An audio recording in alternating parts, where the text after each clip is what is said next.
10 जून रोजी संध्याकाळच्या सुमारास देवळा तालुक्यातील दहिवड परिसराला अचानकपणे आलेल्या वादळी वाऱ्याने मोठ्या प्रमाणावर झोडपले। जोरदार वाऱ्यासह सुरू झालेल्या पावसामुळे जिजामाता माध्यमिक विद्यालयाच्या 8 ते 10 वर्गांचे पत्रे उडून गेल्याने मोठे नुकसान झाले आहे। सुदैवाने शाळेला उन्हाळी सुट्टी असल्यामुळे विद्यार्थी उपस्थित नव्हते आणि एक मोठा अनर्थ टळला। वादळाच्या तडाख्याने विद्यालयाचे पत्रे उडून समोरच्या झाडांवर अडकले। परिसरात अनेक झाडे उन्मळून पडली। काही ठिकाणी जुनी घरे देखील कोसळली आहेत।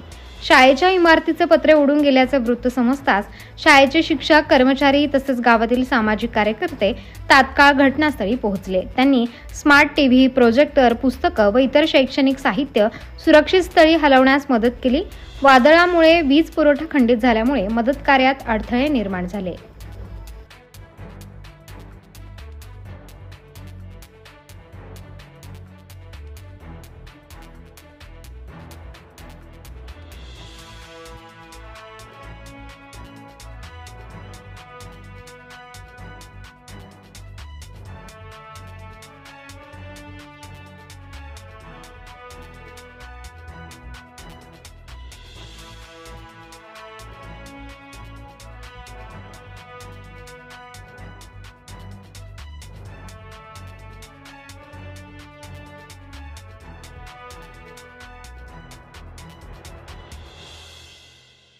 ताज्या व महत्त्वाच्या बातम्या बघण्यासाठी प्ले स्टोअरवर जा, प्रबलभूमी ॲप डाउनलोड करा व या धावपळीच्या जीवनात अपडेट रहा।